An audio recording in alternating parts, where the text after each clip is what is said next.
Hello.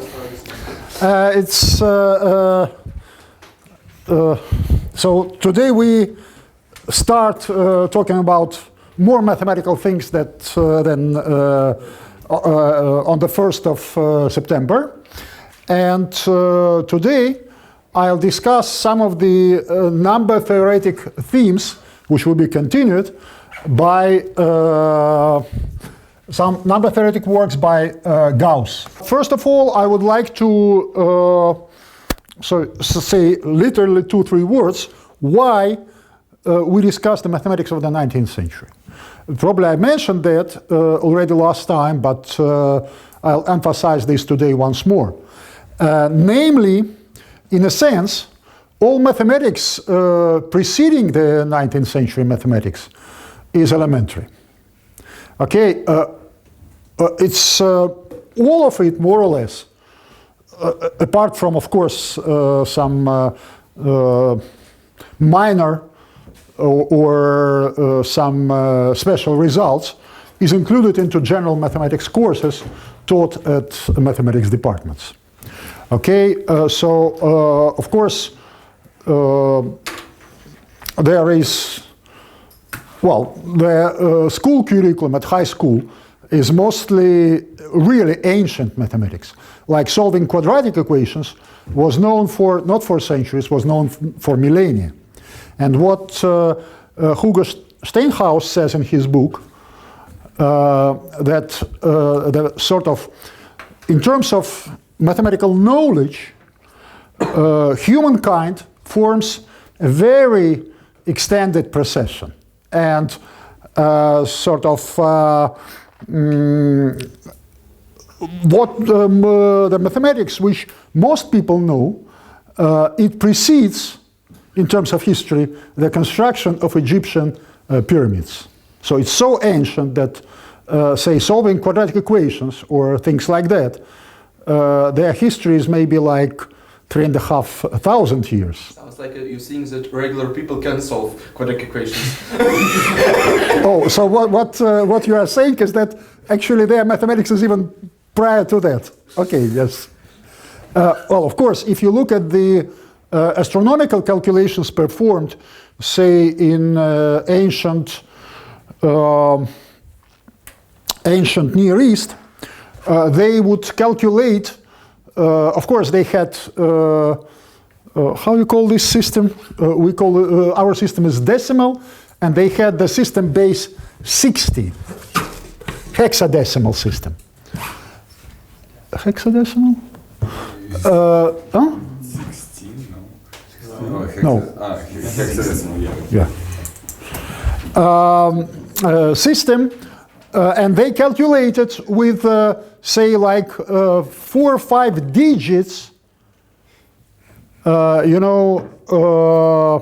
or 5, they can, with fractions, with 4 or 5 non-integer digits, which means that that's incredible precision, which you hardly can imagine someone would need for practical purposes at that time. Okay, so they were, in a sense, much more advanced than we tend to think. But real mathematics, as what we call real mathematics, which with mathematical proofs, occurred, say, like 23, 24 centuries ago, as we believe in ancient Greece. Okay, because most of the Egyptian proofs, they were proofs based on authority. So they more or less said that, well, the teacher said that, and that's the proof, of course.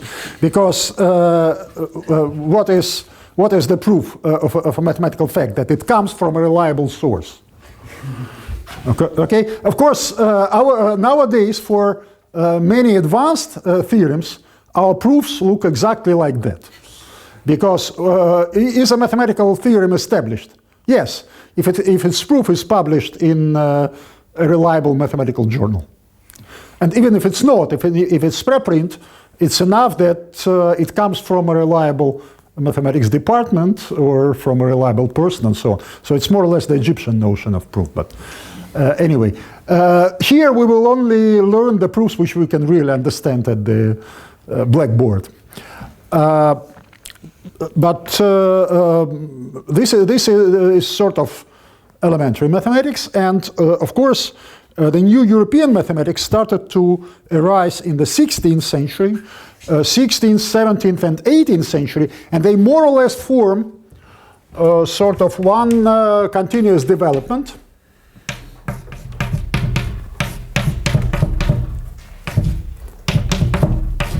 Okay, when in the 17th century, well, before that, but most notably in the 17th century, they have developed what the foundations, and they started to apply it, the foundations of what we call today mathematical analysis. Okay, like derivatives, integrals. Of course, all of these signs we use today, they were introduced already in the 17th century by von Leibniz, who was, in my view, the greatest sort of visionary mathematician of all times, more or less, who really, his idea was sort of pure vision, not applications or anything, but pure vision. But immediately the calculus got very important applications outside of mathematics and was developed by, well, most leading mathematicians of that time. They were focused on calculus. So actually mathematics of the 18th century was the real analysis. Okay? And of course, it is even today considered as when people say higher mathematics or differential equations or things like that. Of course, this all originally comes from the 18th century and applications of that time. And of course, the most prominent mathematician of the 18th century was Leonhard Euler, who was like fourth generation student, follower of von Leibniz. Okay, in between them they were like people like Bernoulli, you know, and Leonhard Euler. Yeah, not Euler, Euler. In English you say like that. That's the German pronunciation. Well, that's the German pronunciation, of course. In Italian they say Eulero, for instance. But anyway.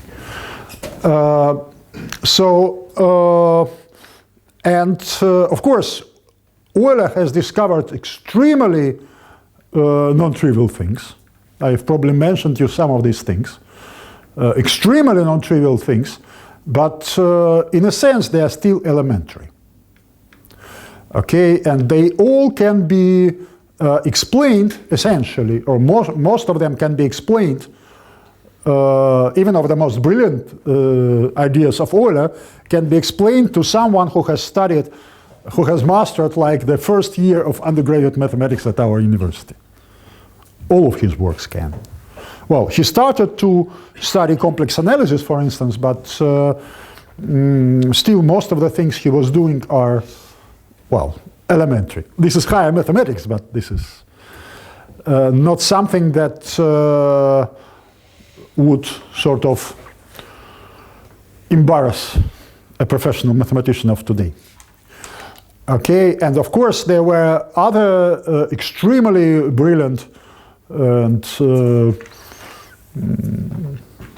non-trivial mathematicians in the 18th century, like another one, of course, maybe the next one in stature after Euler was Lagrange.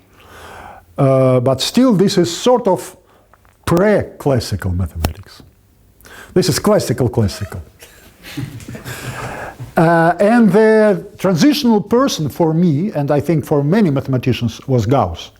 Because Gauss was what he himself was doing was still very much in the spirit of the 18th century. It was very much influenced by the mathematics of the 18th century, and it shared with the 18th century sort of the following fact that in the 18th century, pure mathematics was not divorced from the applied mathematics.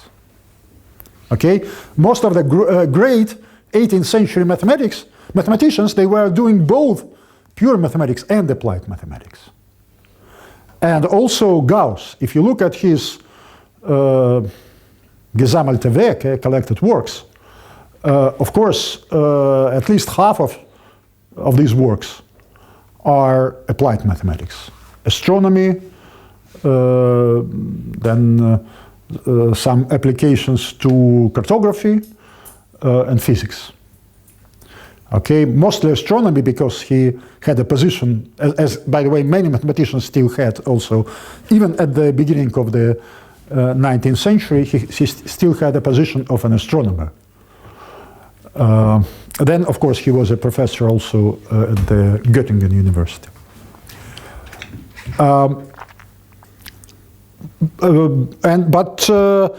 The problems he posed, many of them, he solved some problems of the classical period, like I've mentioned to you, and maybe we'll mention in more details when we discuss solution of equations. The problems, he solved some of the classical problems of the preceding period, but the problems he himself posed, many of them led to a completely different mathematics. And after him, there was an explosion. And already the next generation, like people like Jacobi, like Eisenstein, like Hamilton, like Dirichlet and Riemann, they started a completely new level of mathematics. So the 19th century mathematics was already a professional mathematics for professional mathematicians. Many of these people, they were the first, well, Euler was the first professional mathematician, but he was both pure and applied mathematician. The 19th century mathematicians, well, that exactly happened. Jacobi and Hamilton were at least part-time, maybe applied mathematicians, but Dirichlet, for instance, or not to say Riemann, they were the first professional pure mathematicians. And the mathematics at their time sort of acquired a completely different level of completely different depth. So already the ideas of the first half of the 19th century, not to say the second half of the 19th century, these ideas are not easily explained. Not all of them can be easily explained. So actually you have to be prepared for a serious study, and many of these ideas are not taught at regular courses in even in the mathematics departments. Okay, and as I said last time, without these ideas, you cannot really sort of appreciate the development of mathematics today. So many of the problems on which people work today, and many of the ideas that are used in the proofs still today, they go to the 19th century. Okay, of course, 20th century there was another spectacular development, but that's a different story. But even mathematics of the 19th century, a huge part of it is so deep and specialized that it's not at all included into standard curriculum. Okay, and you can successfully work in some fields of applied mathematics, for instance, without, as is the case for many people, without being aware of these ideas of the 19th century. Okay, that's an amazing thing that the sort of mathematics awareness, of how you would call it, is so really, it takes so much time for mathematical ideas to be really absorbed in education and in sort of, how you would call it, in mentality or whatever, in the life of more general sort of human society. As I said, even it's not obvious that all of the 19th century mathematics is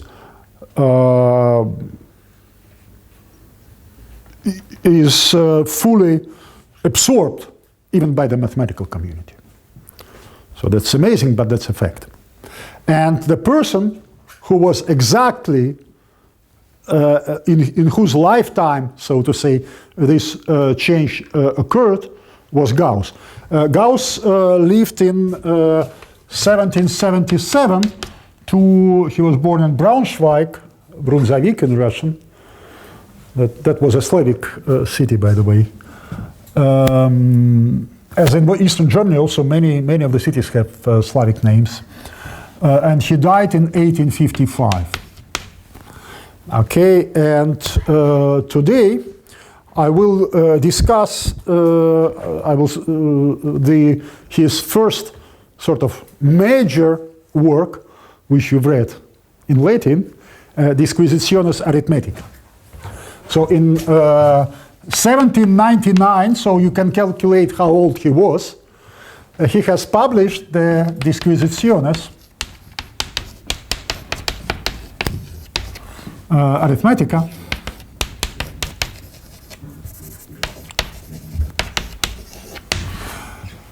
which was sort of a book on number theory, which contained both an exposition of some elementary subjects, like it started with more or less classical things that are today known to everyone, like the first 3 chapters. They contain sort of introductory material like, the fundamental theorem of arithmetics. So that's important, fundamental. Основная теорема арифметики, основная теорема алгебры. In English it's called fundamental theorem. Основная? Основная. How I would translate it? Huh? Ну, Yeah, well. Фундамент, все нормально. Fundamental theorem of arithmetics. By the way, as I mentioned before that, of course, he became famous and he decided to do mathematics after he constructed, like 2 years before that, maybe 96, 3 years before that. He constructed the regular polygon with 17 edges, and we will discuss that.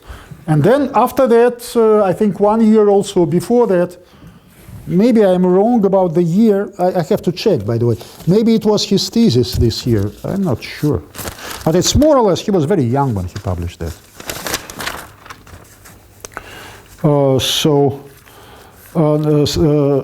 On March 29, 1796, he discovered the construction of the regular polygon with 17 edges.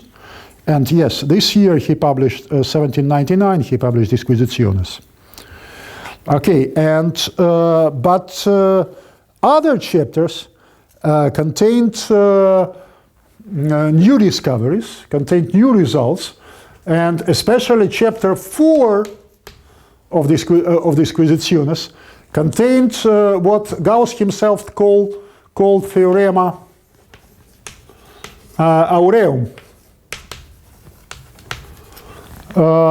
which is, I think he called it like that, which is the Latin for golden theorem, which is the quadratic reciprocity law.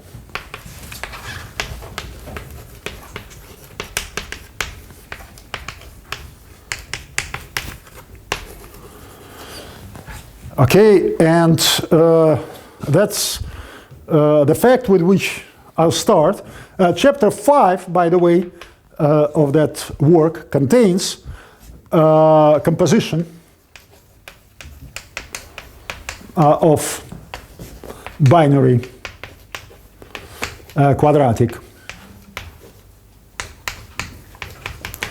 forms. And you should, well, if you do not understand a term, you should immediately ask me if you do not know how it's translated into Russian. Of course, quadratic reciprocity law in Russian is called квадратичный закон взаимности.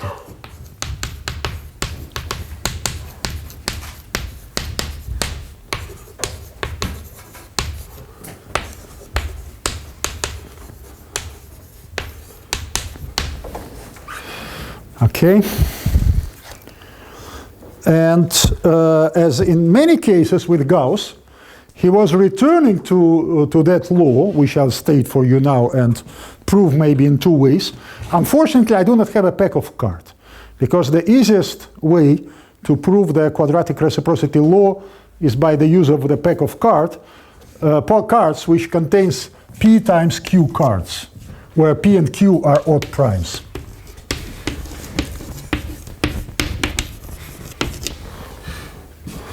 Distinct odd primes.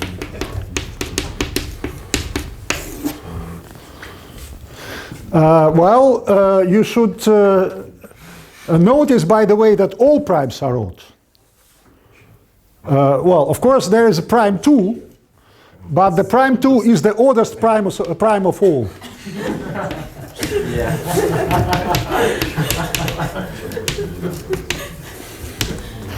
So actually, all of them are odd.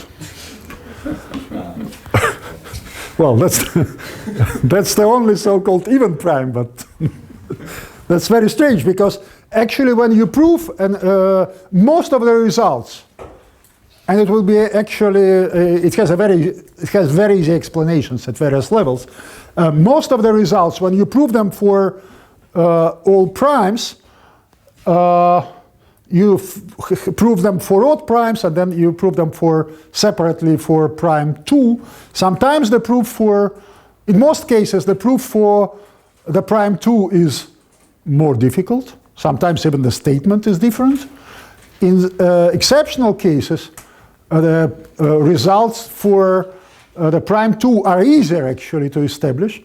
Like one amazing example, recent example, was the proof of Milner's conjecture, which was first established for prime 2 and then for the remaining primes. I read some book, I don't know who is the author, but there a chapter about some primes, and after every chapter, and now came to prime 2. Yes, exactly. Like yeah. 70 chapters, 70 exactly. Yeah. But actually, one of the reasons, of course, is that quadratic forms of degree 2 play a special role, unlike the higher degree forms. And of course, prime 2 plays a role there. Okay? One of the reasons, but there are many more. Okay. So before coming to this, I'll probably recall what was there in the first chapters. So the first chapters, they, for instance, contained the exposition of the congruences. So the construction of the residue ring. So essentially, of course, Gauss, as I said, still belonged to the 18th century mathematics. So he hasn't introduced mathematical structures. He was, by the way, his method of work was somehow very much experimental. He has calculated many examples and then guessed the general answer. He was very good at calculations and performed a lot of calculations. Now it's much easier, by the way, to sort of dedicate yourself to the experimental mathematics. It's actually much easier than to do theoretical mathematics because you have computers. But at his time, he has to calculate everything by hand. So he had these mathematical journals where he sort of listed the results of his experiments. And he constructed tables of small primes before he guessed the asymptotic distribution law of primes. And also here he calculated many examples before he guessed the general result. By the way, the quadratic reciprocity law, of course, was known to Euler. But Euler didn't have a proof of that. Okay, he couldn't find a proof. And so it was only the first proof was established by Gauss. And the proofs in this book, actually, they are not transparent. They are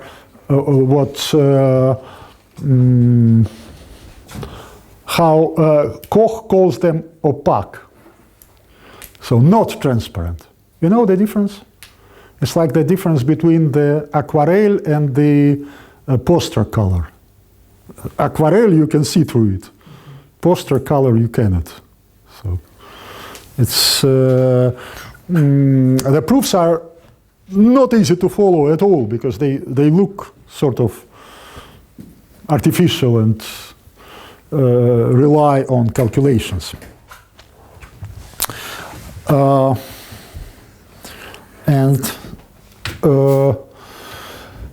Of course, the mathematical structures like fields and rings were introduced by the next generations after Gauss. Like the notion of field and the notion of group were introduced by Évariste Galois.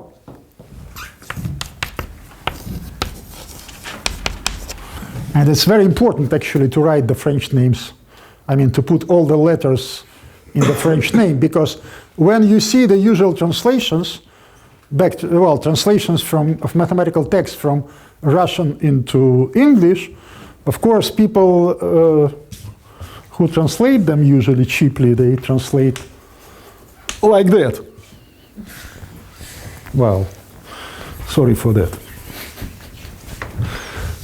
Okay, so the notion of field was introduced by Galois, and the notion of ring was studied in general, was introduced by, I think, Dedekind.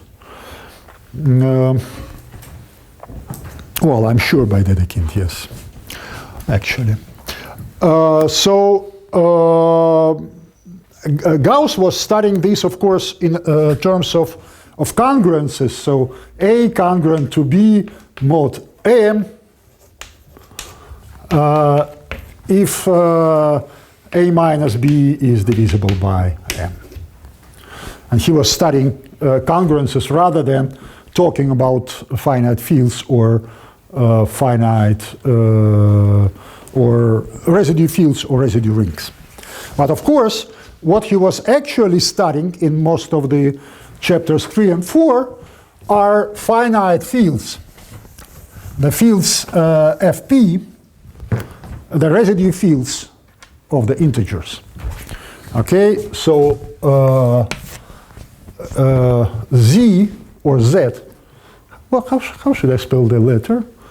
Well, there is the one person, you call it Z. Yeah, okay, good. I'll call it Z. And do you appreciate the difference? No? Oh, that's the difference between American and British. Of course, this is called Z in British, and this is called Z in American. So that's, let's call it Z, yes. It's just Z, or it is set of integers? I can see. Z of integers, yes, because Z is the first letter of, I think it was also introduced, I'm not sure, but I think it was introduced. See, is there a double line or only one? No, double. Yeah. Double, by the way, is called in English BBB. Blackboard bolt.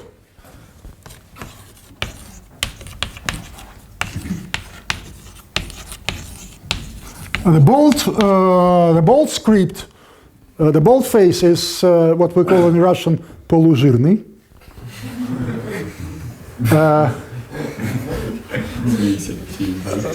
And blackboard is that, of course, you cannot draw the bold face like you do when you print.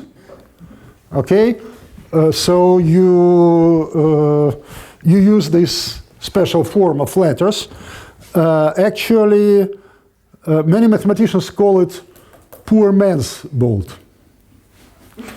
So if you lack the actual bold face letters, then you use the poor man's bold. This was introduced, I think, by Dedekind, and that's the first letter of the German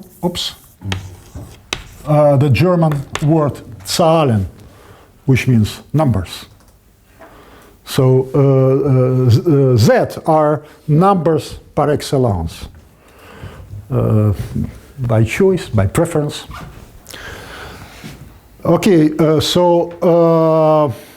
and Gauss was studying integers, and of course, by studying congruences modulo primes, so modulo anything, he was studying these rings, and by studying congruences modulo primes, he was studying these fields. So this is denoted by Fp, and of course F is the abbreviation of field. Okay, but in the English literature, especially on computer science, it is usually denoted by GFP, which means Galois field.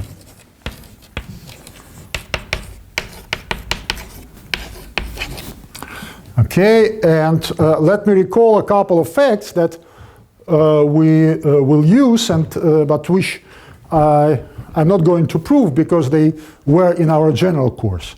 Well, first of all, of course, Gauss there proves the Fermat theorem, or what is called малая теорема Fermat, the little Fermat theorem.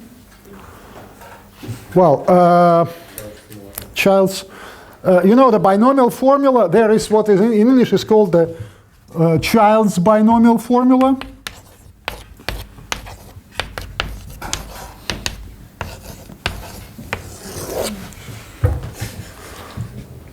Who was that child?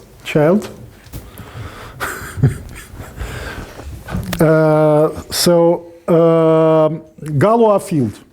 And there, Gauss proves Fermat theorem and Euler's theorem that estimating the order of its multiplicative group. Okay, so if you look at the multiplicative group,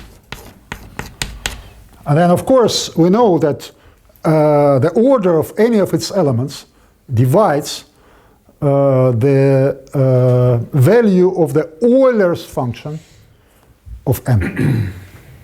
Okay, so which means that if you take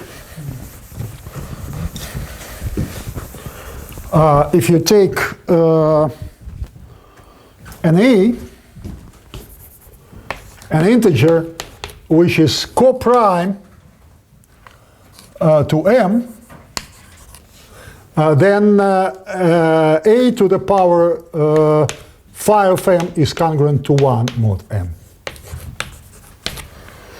Okay, and this I'm sure was in our course in the exercises, yes?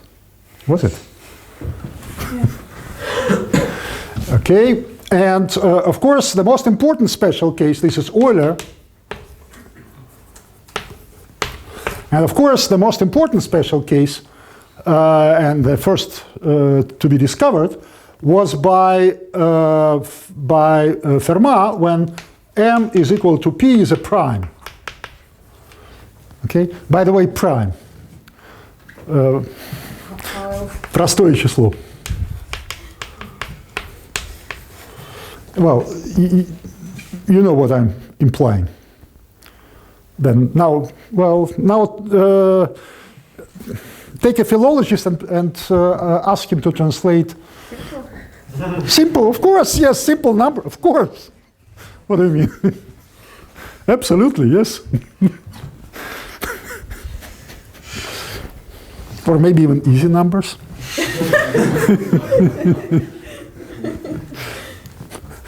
Okay, prime number.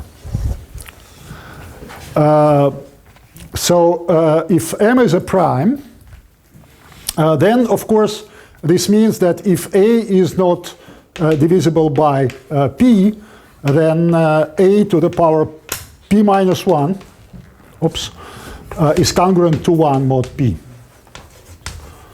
But actually, Gauss has established more than that. And he needed more than that. He needed that there is a number which has exactly this order.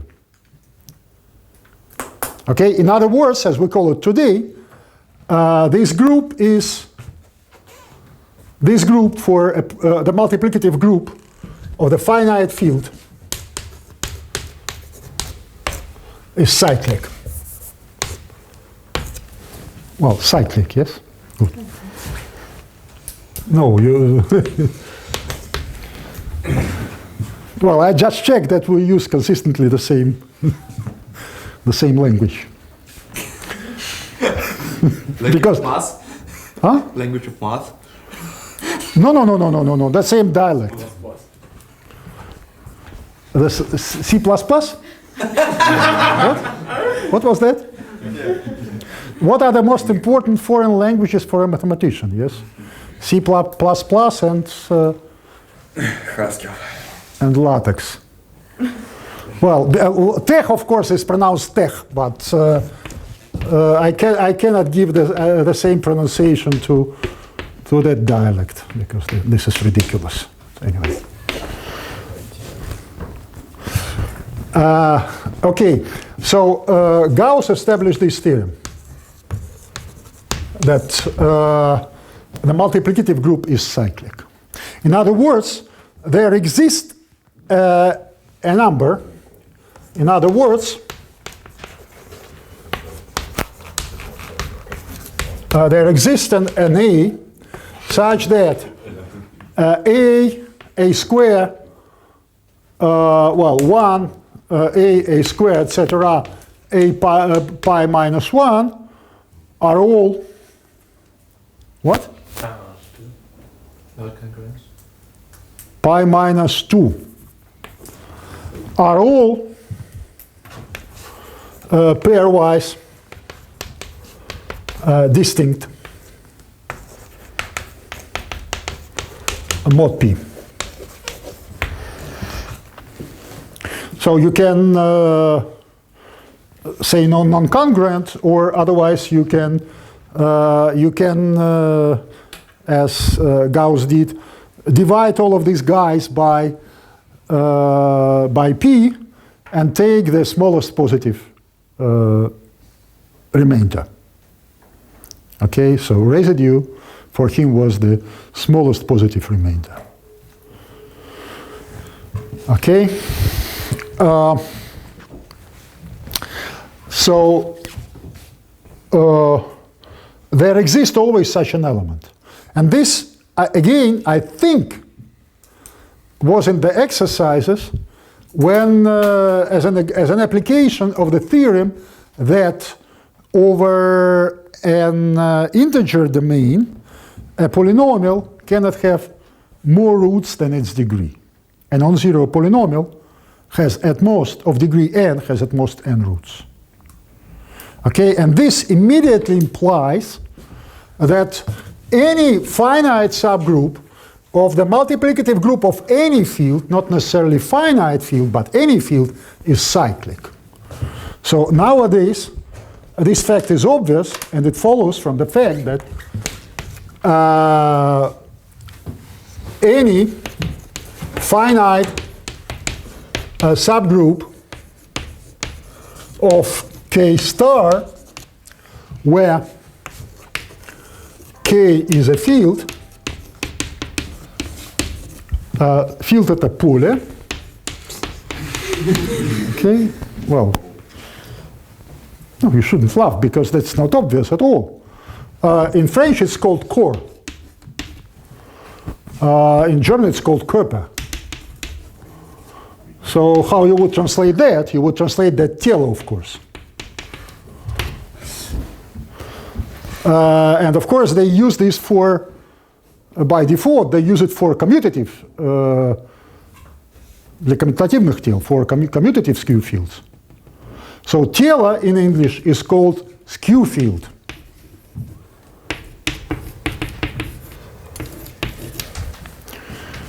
Косое поле. You know what's skew? Okay? Campos Gembo in Italian, skew field. In German, Schiefkörper, corps gauche, whatever. Ciao.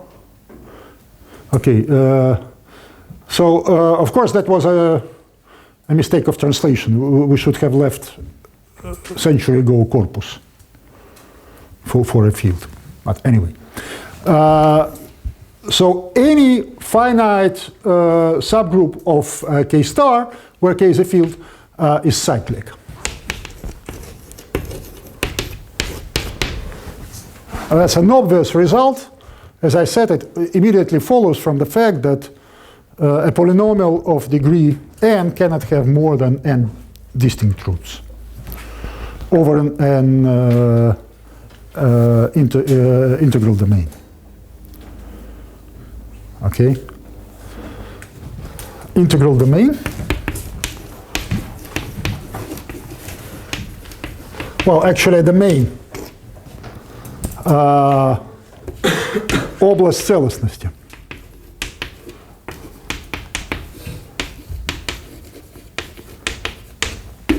So a commutative ring with one without zero divisors. Commutative ring with one without zero divisors.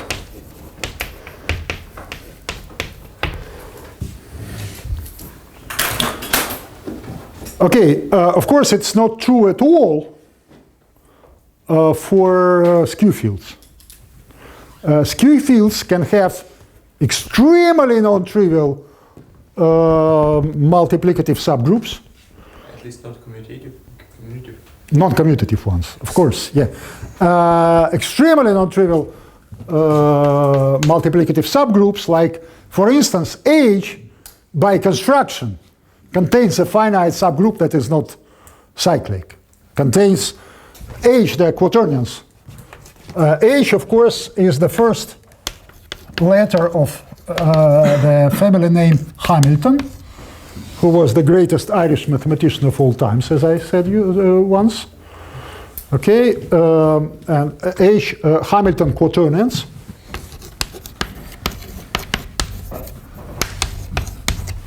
And of course, by construction, H contains the subgroup of quaternionic units.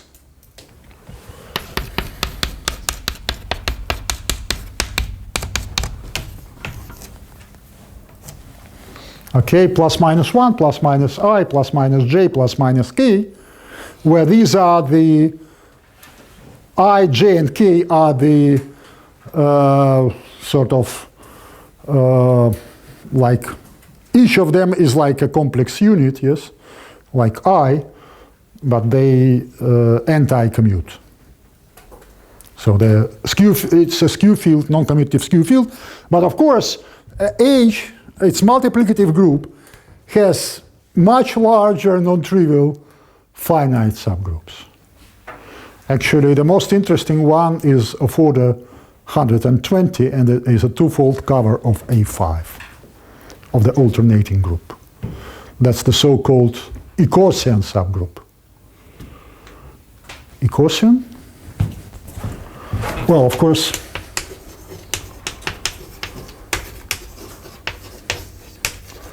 of order 120.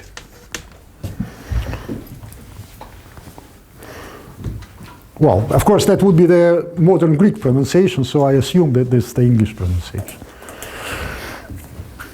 Группа Икосианов in Russian. And in general, it is an extremely non-trivial problem, which finite, I think it's more or less solved now, but it was an extremely non-trivial problem to determine which finite groups can occur as multiplicative, as finite subgroups of multiplicative groups of skew fields. Okay? Only that, of course, for finite fields, that doesn't occur. There are no, but that's a different theorem, not the beginning of the 19th century, but the very, very end of the 19th century. The small Wedderbarn's theorem is that there are no finite skew fields, non-commutative ones. So apart from the Galois fields, apart from the finite fields. Okay? Of course, Galois constructed not just these guys, but also some of the other guys of FQ for not just prime orders, but for primary orders. This guy is called primary. So a prime is простое, primary is примарное.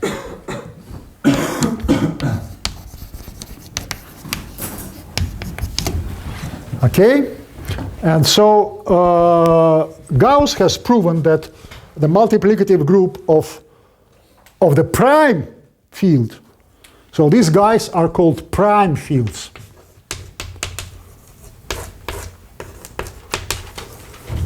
Well, you see why. Because the orders are prime. Okay? The multiplicative groups of prime fields are cyclic, but actually the multiplicative groups of all of them are cyclic, as we now see. So what we need the generators of the multiplicative group. Okay? So let's fix a generator of Fp star. Generator образующее.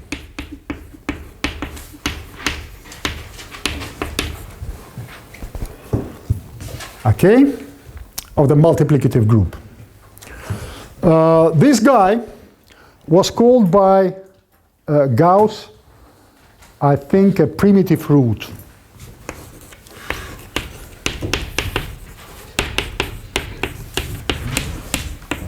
Mod P.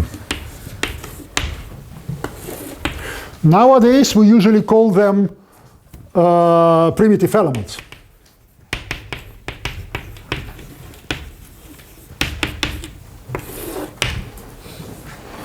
Like, I think I've quoted you the sort of example of mathematical poetry that in Galois fields full of flowers, primitive elements dance for hours.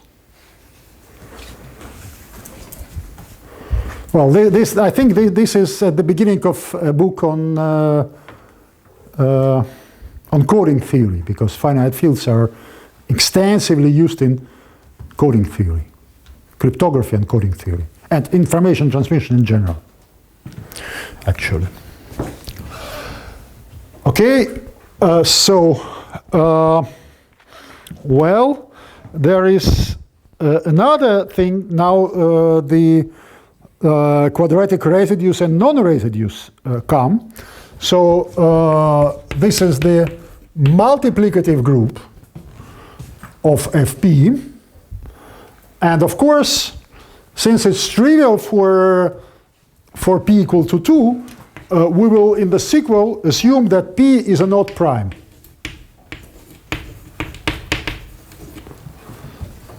Okay?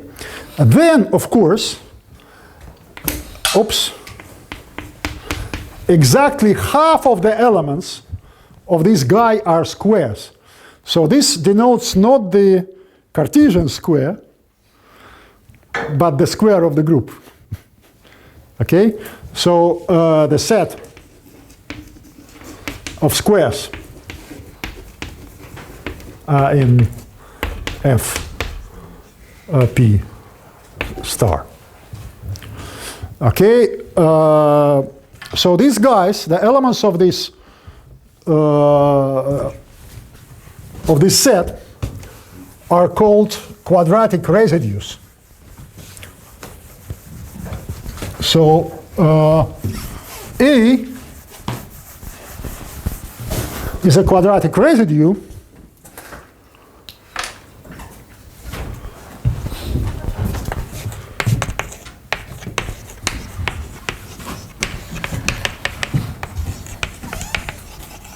mod P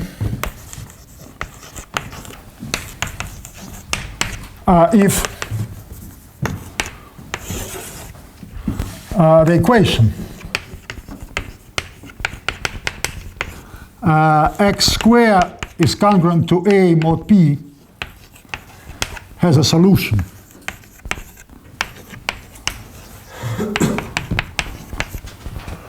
Квадратичный вычет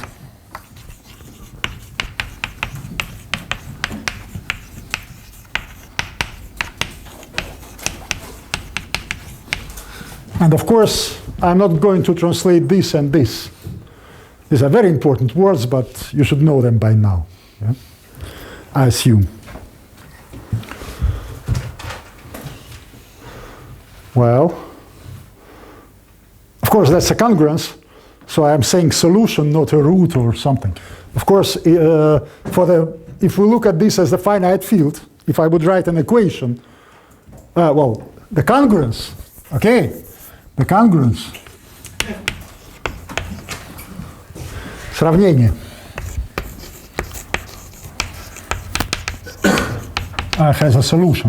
Otherwise, if I would look at this as a polynomial over the finite field, I would call as an equation, an algebraic equation, I would call it a root. Okay, and A is called a quadratic non-residue otherwise. No.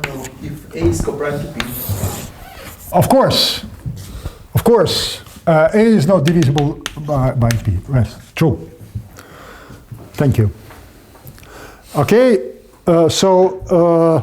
and of course, it's very easy to see that exactly half of the elements, because the order of this group is even. So F P star, the order of that group is equal to P minus 1, so it's even. So exactly half of the elements are squares, and exactly half of them are non-squares. Okay? And actually, after the work of Gauss, Legendre introduced what we nowadays call Legendre symbol.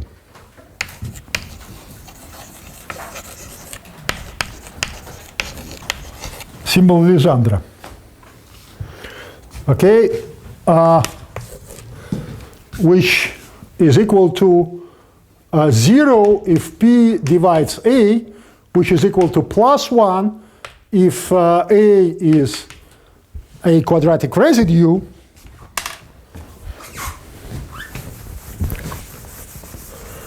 okay, and which is if A is a quadratic residue, and which is -1 otherwise. Well, that's the most actually the most useful English word. Well, there are two actually, otherwise and regardless.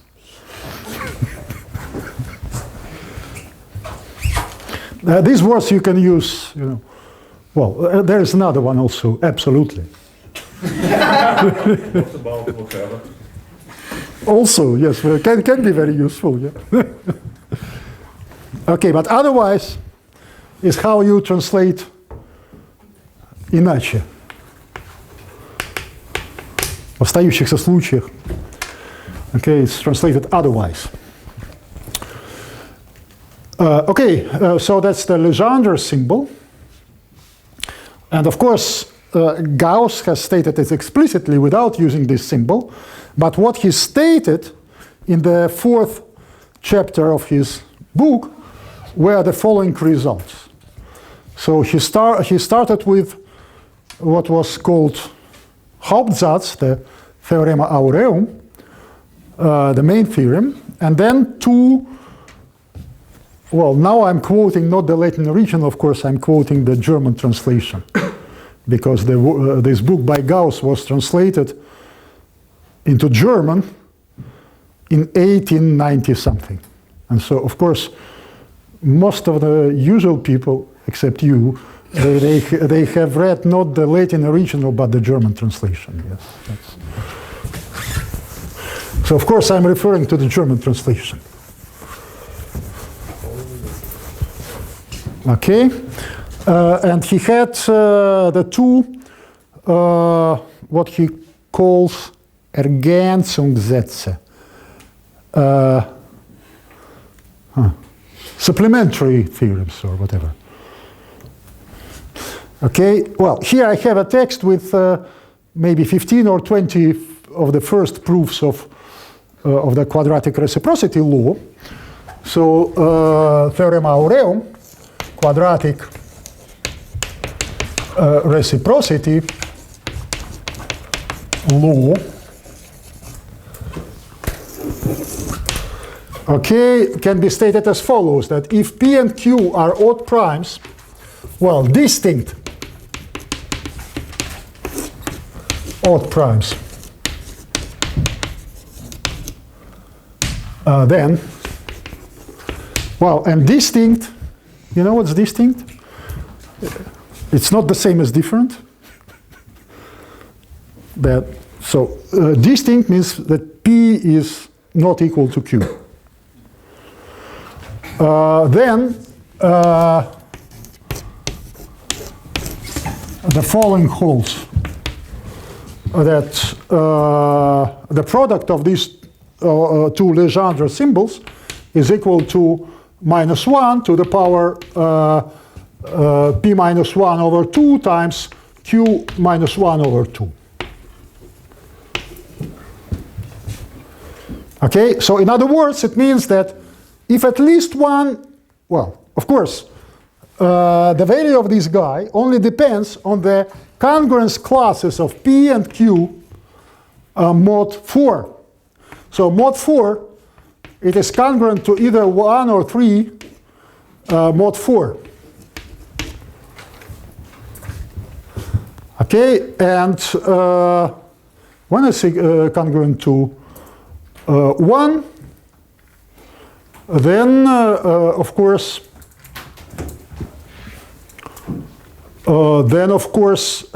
this guy is still even. And when Q is congruent to 1, this guy is still even. So this means that if at least one of them is congruent to 1, then these guys are equal. But if they are both congruent to 3, then this is odd and this is odd, and the product of two odd numbers is odd again. So this is odd, this is -1. So then these guys are distinct. Okay? So that's really a surprising fact that there should be a connection between the fact that P is a quadratic residue mod Q and Q is a quadratic residue mod P. So these seem to be completely different, but actually they are related. And this theorem was the starting point of a big story. Actually, Gauss himself was working on the biquadratic reciprocity law. Of course, this was not established by him. He conjectured the biquadratic reciprocity law, considering the arithmetics of what we call today Gaussian integers. Okay, so z of I is z plus iz, where I is the imaginary unit. Unit? Unity? No, unit. Unit. Well, unit, unity, identity, these are slightly different words. Okay, imaginary unit. So these are called Gaussian integers.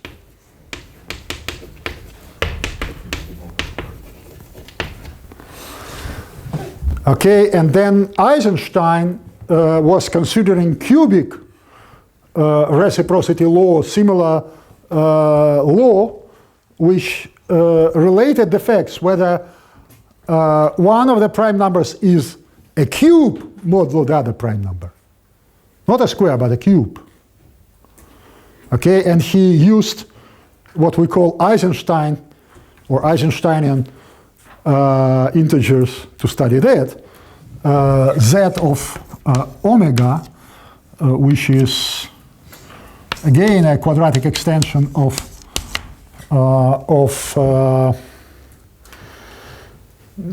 Z, with omega the primitive cubic root of 1. Yes, 1.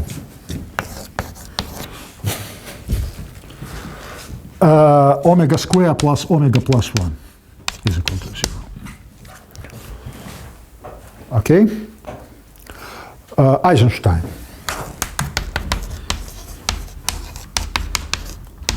Another remarkable guy of the period. He was sort of a contemporary of Gauss, an extremely brilliant number theorist. Well, largely he was doing also other types of mathematics, also analysis, but mostly number theory, and he was an extremely brilliant mathematician, but he died very young. I'm not certain, at the age of 26 or 28 maybe. Very, very young. And then there was a huge, enormous development over the 19th century by Kummer, by many people, who eventually led to the discovery of general reciprocity laws by Hilbert and Artin, and that was continued also in Russia.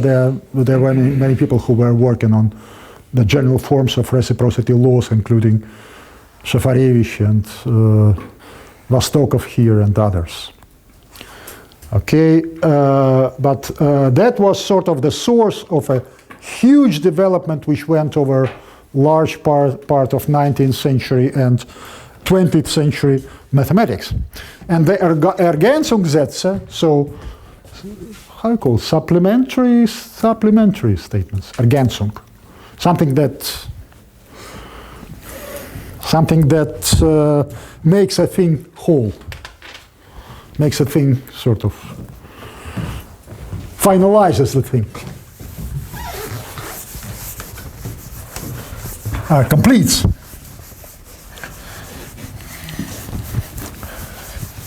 So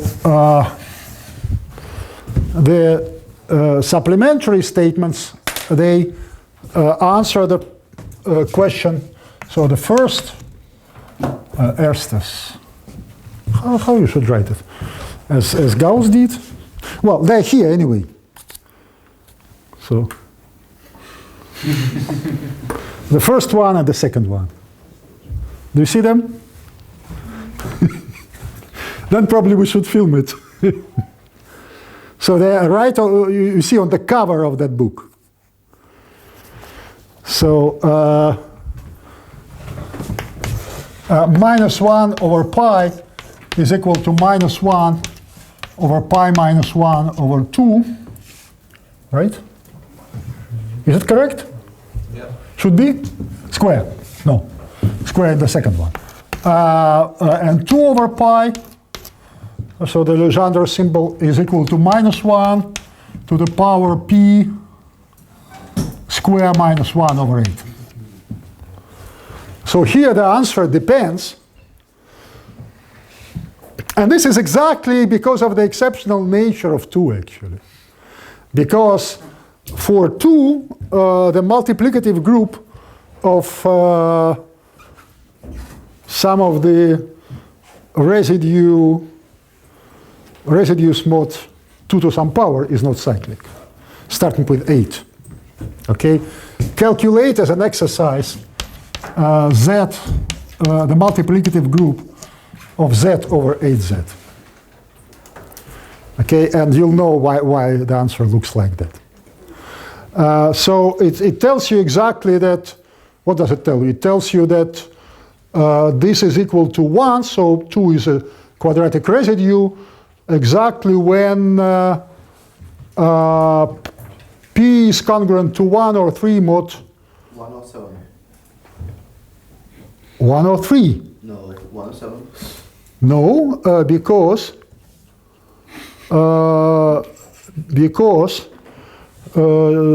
just a, True by modulo 3. 2 is quadratic non-residual modulo 3.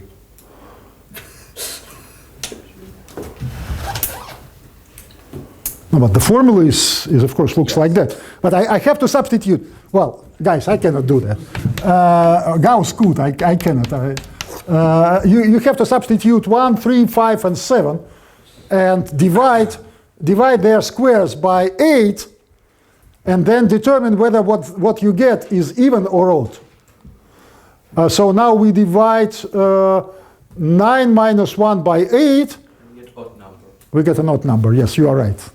So 1 and 7 and 3 and 5. Yes, right. Well, I know how to do it, but I have to calculate. I do not remember the answers, of course. Okay, so these are the supplementary results, but that's the result itself. And Gauss was so fascinated with that he gave himself 10 different proofs of that result. Well, not all of them in that book. Of course, the proof in that book, you cannot read it at all.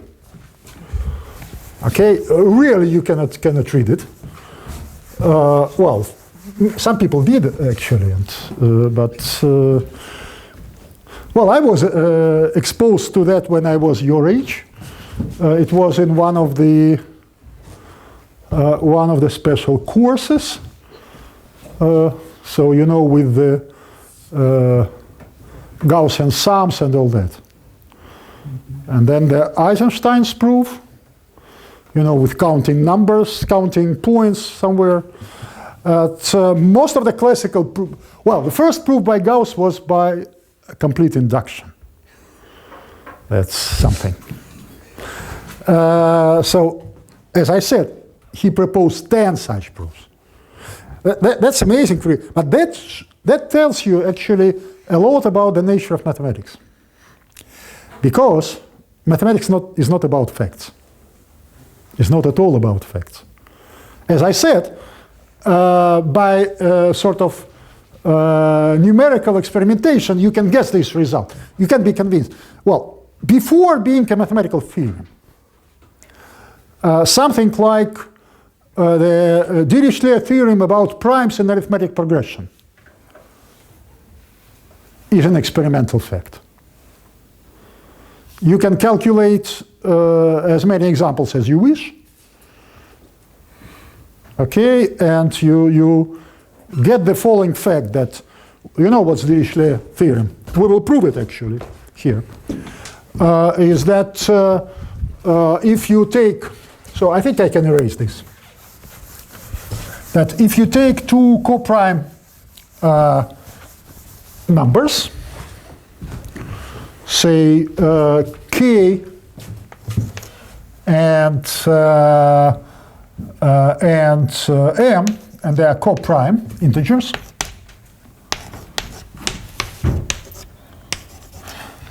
Okay, then the arithmetic progression has infinitely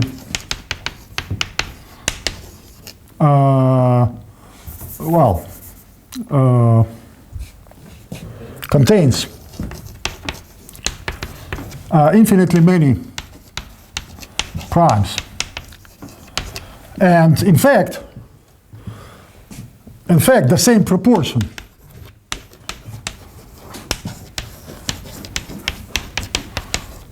for all k coprime to m. Well, coprime, взаимно простых, комаксимальных. But for integers, that's the same.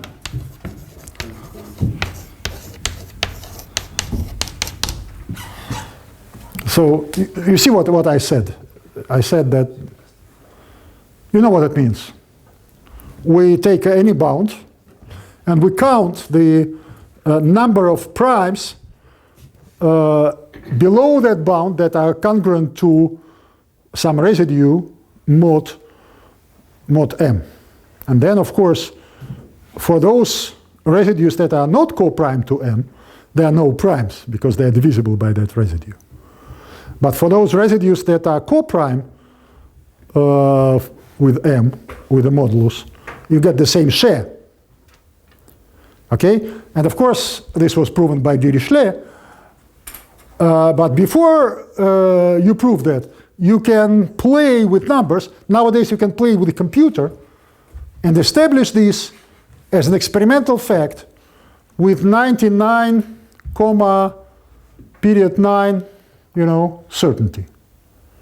But it will still be an experimental fact, not mathematics. Okay, now you propose a proof.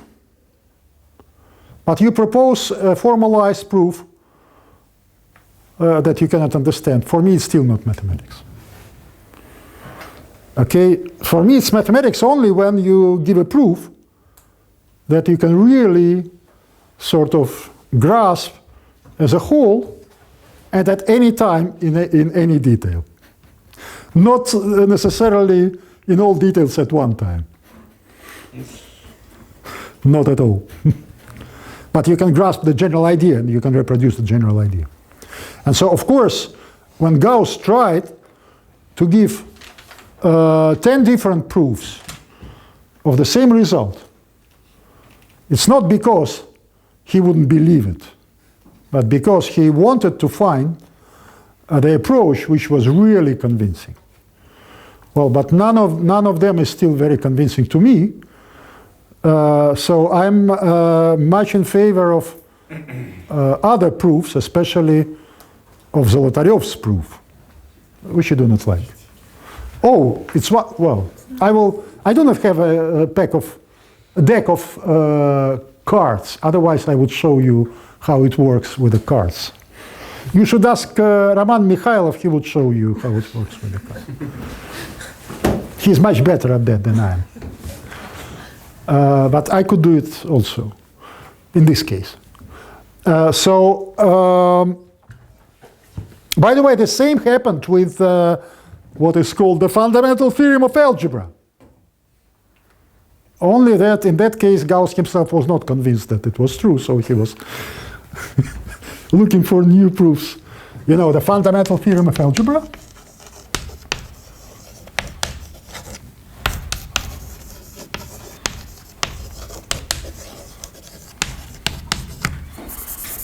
Okay, of course, before Gauss, he has proven that even before, well, he proposed what he sort of, in his dissertation, in his thesis, what he thought was the first proof of that, even before Disquisitiones. He criticized there the existing proofs, the D'Alembert proof and the Euler-Lagrange proof. And he proposed a proof which was based on the following fact, that you take a bounded region of the square, of the complex square, and if there is an algebraic curve that enters that bounded region, he said that, well, it's obvious to anyone that this algebraic curve should also exit this bounded region. It's obvious for Jordan. And if someone is not convinced, I can privately propose provide details of that argument. But actually, these details were never provided before 1920 something in the work of Ostrovsky, Alexander Markovich Ostrovsky. 19. Oh yes, yeah. So Gauss was like 1798 or something. Okay, Gauss was that, and the actual proof, the person who sort of filled the gap. So actually, this gap, of course, this gap is much broader than the fundamental. It's much more difficult fact than the fundamental theory of algebra itself.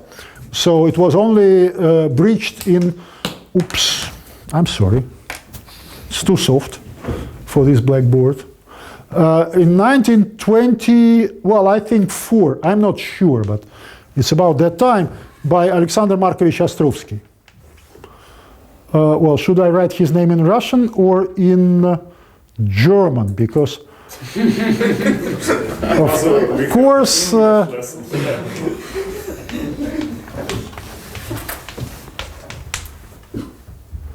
well, I'm not sure how he is written in, maybe like that. I'm not sure. Because he was from Odessa. He was a student of, I think, Grave. But then after the revolution, he immigrated to Austria. So, and I think this was already published there.